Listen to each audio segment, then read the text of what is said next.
Well, let's get started. Hello, everybody. Hello. My name is Alyssa Wagner. I'm with Sierra Nevada Journeys.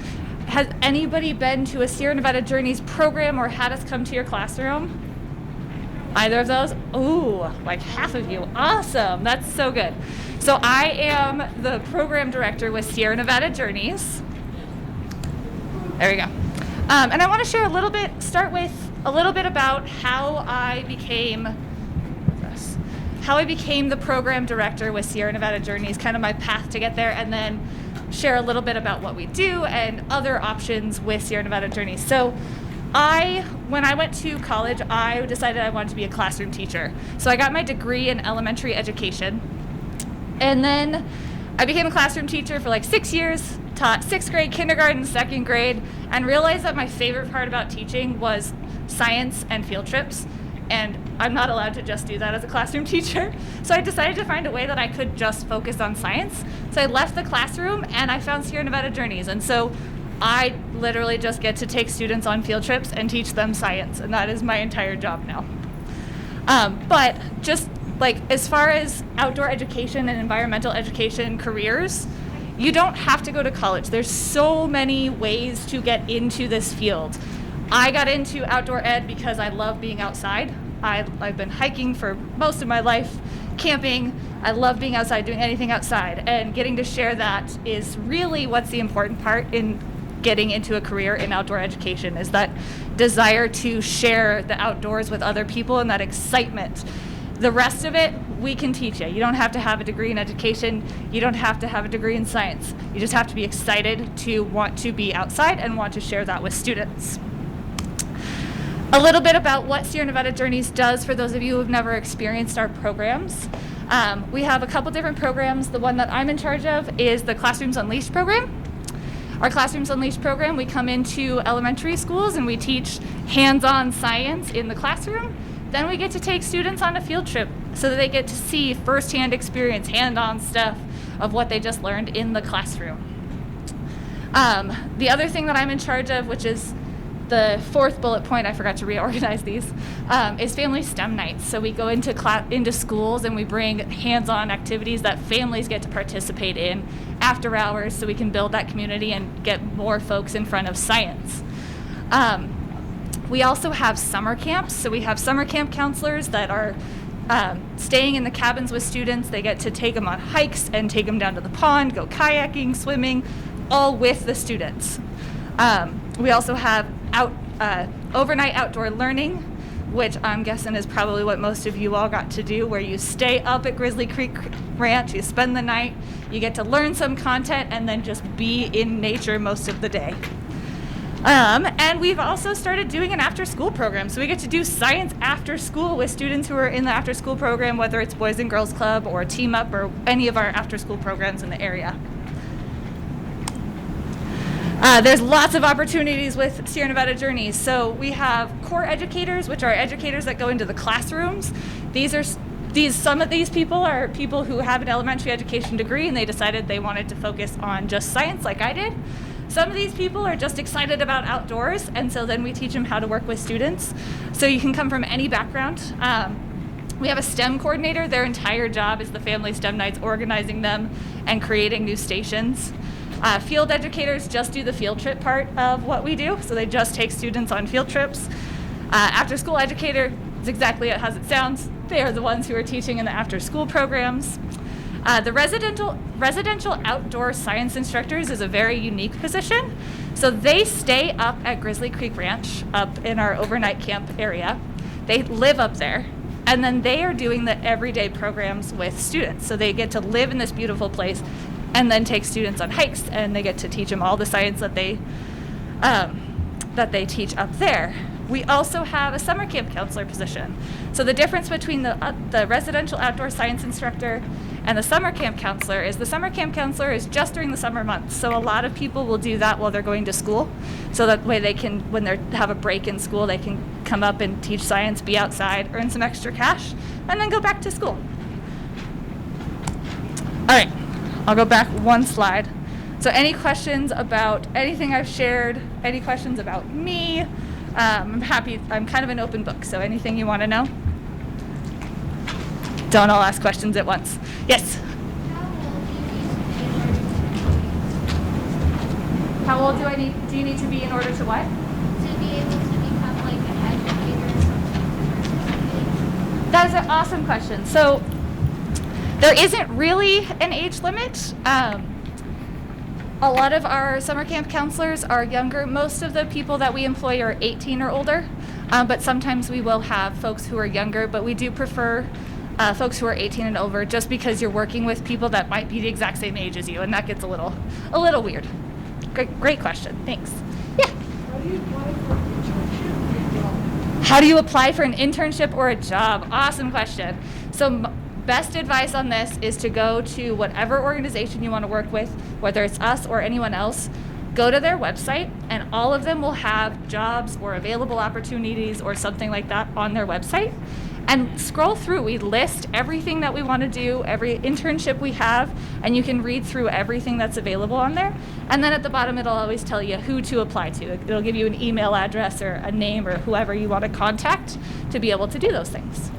Awesome question. Any other questions? This is what happens when I speed through my presentations because I get nervous. We all do? Yeah. Anything you want to know more about? Yes? Where are all your camps? Yeah, so our overnight camps are run in Portola, which is north of Reno, in the middle of the woods. That's where our camps are. Our field trip locations are, we have locations in Reno. We go to Galena Creek. We take students to, there's a nature preserve out near McCarran Ranch, out near Fernley, that we take students to, and we have unique access to that one. No one else gets to go there except for the folks that work for the Nature Conservancy. And then we also take students to Oxbow. Yes? What's your guys' website? Wait. There we go. SierraNevadaJourneys.org. Any other questions? All right, I'll share a little bit about what kind of our day-to-day looks like. So the way my day looks like, I'm a program director with Sierra Nevada Journeys, and what my day looks like is a lot of answering emails and coordinating, but the best part of what I get to do is I get to teach other teachers how to teach.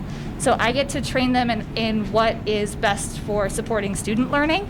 I get to train them in the outdoor knowledge, and then I get to help them build their confidence as teachers. So I get a lot of folks that come in that want to join, that don't have classroom experience, they don't have teaching experience, and that's okay. So what I do with those folks, they're excited to be there, right? They want to teach science, they want to help students. I just give them the tools to be successful in the classroom. So we're very supportive of our staff to help them to be as successful as possible, and that's my favorite part of my job, after getting to see students' excitement and getting to be in the classroom and teaching science and getting to see that aha moment. Have you ever had one of those moments where you're like learning something and it's a little frustrating and it's a little challenging, and then all of a sudden you get it clicks, and you're like, aha, I understand this. As a teacher, that is the best moment, because we get to see your little light bulbs turn on, and we get to see you get excited about what we're teaching. So those are the most fulfilling parts of what I do. For our core educators, their job, what they're doing is they are in the classrooms almost as much as the classroom teacher is. So they're going into different classrooms. They get to see all the different schools in our area. They get to work with students from 1st through 5th grade, so they get a huge experience with all sorts of different grade levels, and we have different content for each of the grade levels.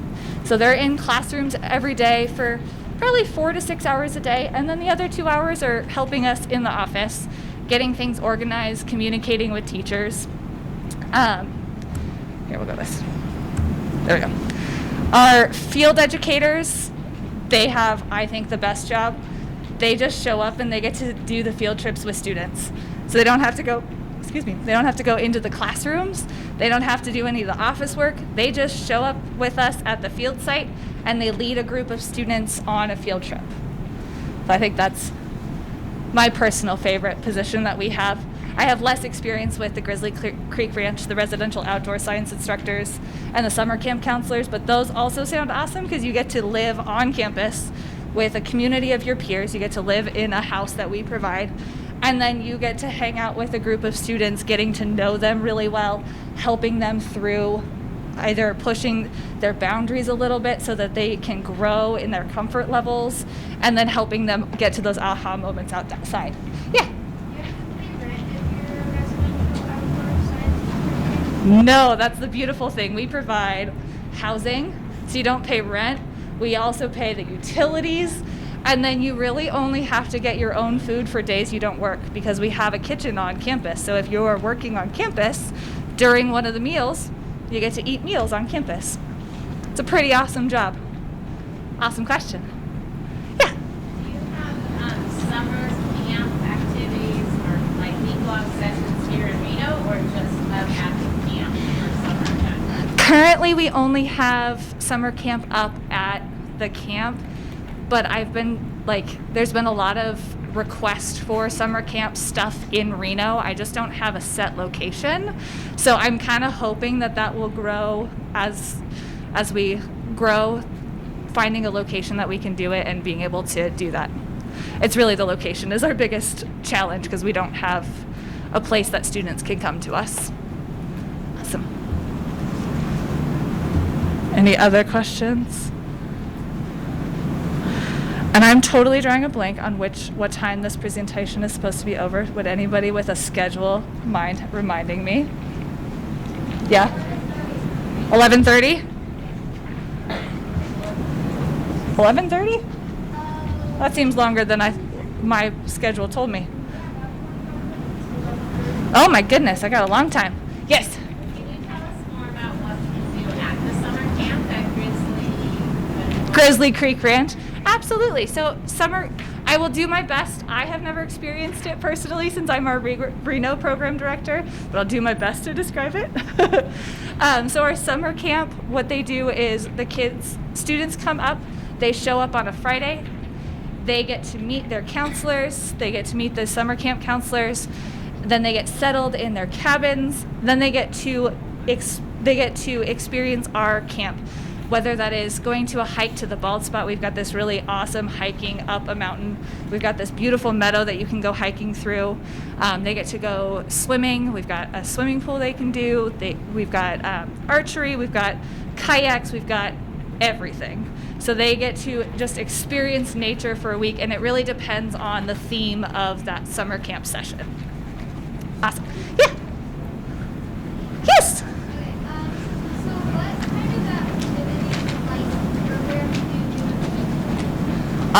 In the winter, that is a challenge for us. So up at Grizzly Creek Ranch, it's a high elevation, so we can't do anything up there. Our entire location is snowed in at the moment, so there's nothing we can do up there. So in Reno, what we do is we are focusing on our first and second grade programs, because those are in the classroom and on the playground.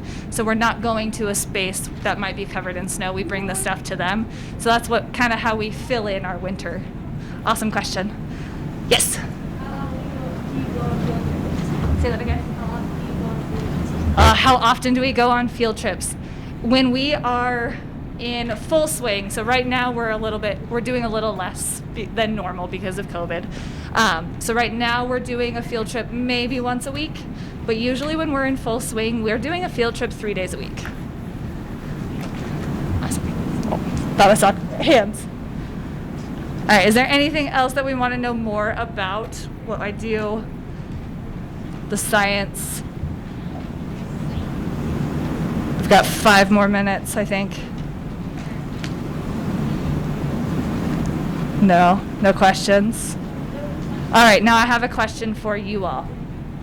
I want you to think about a time that you were doing science. Think about your favorite thing you've done in science. You want to share it out loud? Yeah, Absolutely. The funnest thing I've done is dissect a cow's eye. You got to dissect a cow's eye? Awesome. Has anybody else got to do that? Yeah? That's something that we do in our after-school program, so awesome. All right, go ahead. What's your favorite thing you've done in science? I got to dissect You got to dissect a squid. That's awesome. We might have to pull that into our after school program. You're giving me ideas. Yeah. I got to dissect an owl pellet once. Owl pellets are. The bones. You found some bones. Do you know what kind of bones you found? What were they? I think there was some like bat Yeah. and two souls. Oh, very cool. So you got to dissect owl pellets. Also something that we do in our after school program. Awesome. Yeah. You got to dissect a frog. That's awesome. We have not done that in our in our programs yet, but that sounds like a lot of fun. Yeah, what's your favorite? I got to go out and document and graph the number of birds doing, and then scientific illustrate them. Oh my goodness, you got to go out and like catalog birds and do observations of them and see. That sounds amazing. That's very similar to what we do in our third grade program. We go out and we look for deer and evidence of their habitat and how we as humans have changed their habitat. Awesome. All right, my friend in the back, go ahead. You dissected a shark? Oh, small sharks? I'm sorry, I missed the second half. It was a mini shark. I didn't even know that students got to do that. That's amazing. Yeah.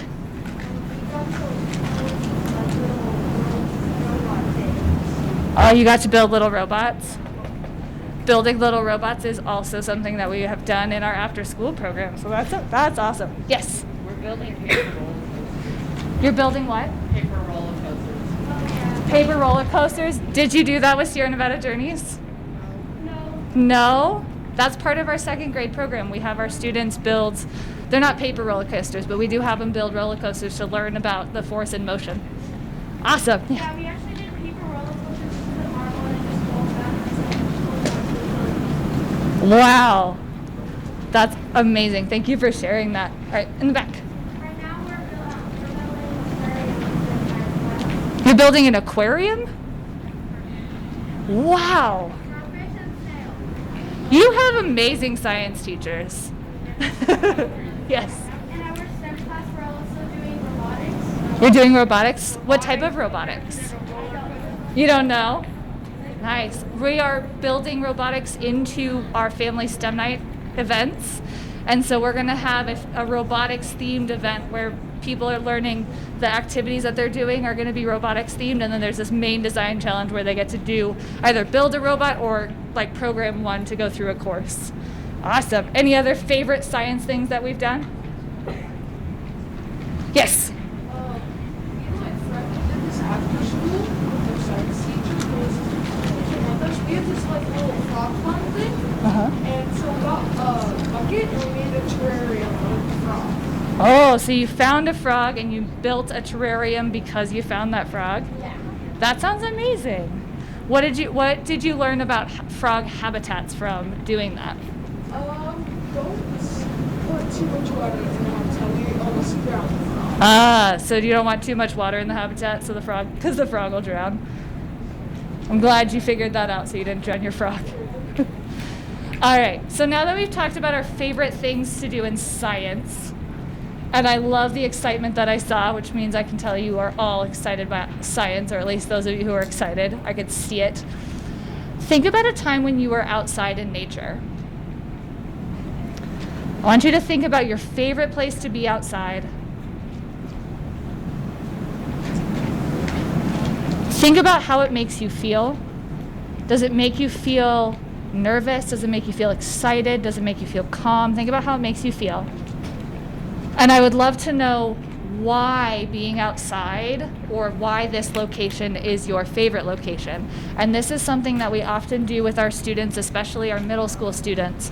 We have them think about how being in nature can help them to feel calm and to help bring yourself a little bit more centered, because sometimes our day-to-day lives get very chaotic, right?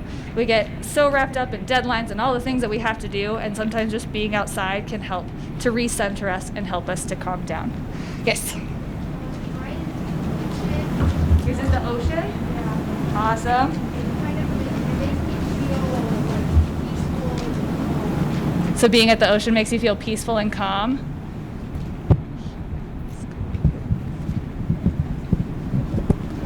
Make my life easier. Just hold on to this. Yeah. My favorite place is Sand Mountain. It makes me feel warm and away from all the craziness right now. Being at Sand Mountains, warm and kind of just away from all the craziness of the world right now. Absolutely. That's my favorite part about nature. Yes. I have this one like little area on the road. It's peaceful. It's equal for the birds. Nothing. You don't see any. There's no buildings, no traffic. Oh, no evidence of humans there. I love it. Yeah. Playing baseball or basketball kind of makes me feel excited. Baseball and basketball, doing activities helps to make you feel excited. Nice. Anybody else want to share their favorite place to be outside or why you love being outside? Yes. I'm having a hard time hearing, so I'm going to come back to you. Go ahead.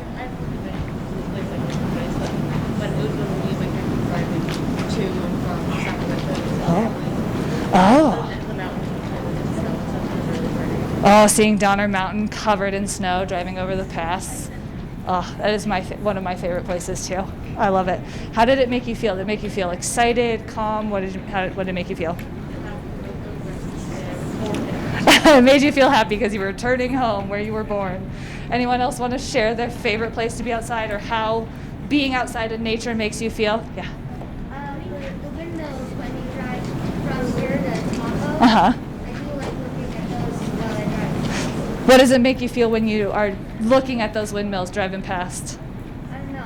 You don't know? Content. That's a great word for it. Just content. Yes. There's a lot of places I like, but my favorite is the train junction. Oh, the train junction in Sparks. How does that make you feel? It makes me feel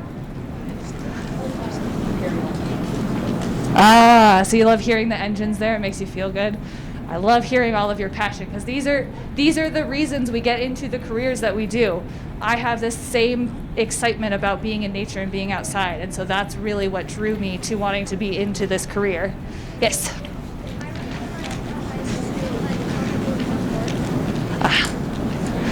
So you got to hike Galena Forest and you loved it because it's beautiful. You should come work for us and be a field educator. We get to take students to Galena Forest and do that hike often. I got a few in the back. Is it time? Okay, 1 minute. Cool. Being in the forest. How does being in the forest make you feel?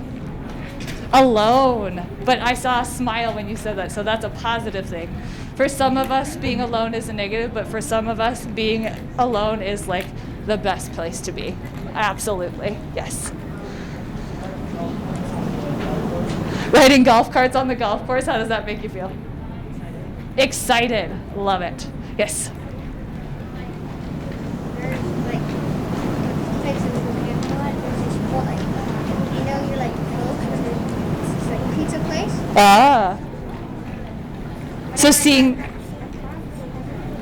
So driving past the pizza place because it's on the way to where you go camping and you love your camping trips. I love it. Did you want to share?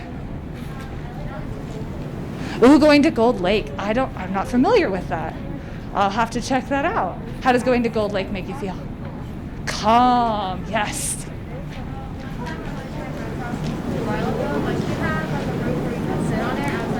Oh. Oh, sitting outside in the rain. Sometimes sitting on the roof can help us feel like a little bit, protected and kind of away from everything, right? Awesome. All right. So we are almost out of time. I just want to make sure there's no other questions about getting into the environmental education field or becoming an environmental education teacher before I let you go. Any other questions for me? All right.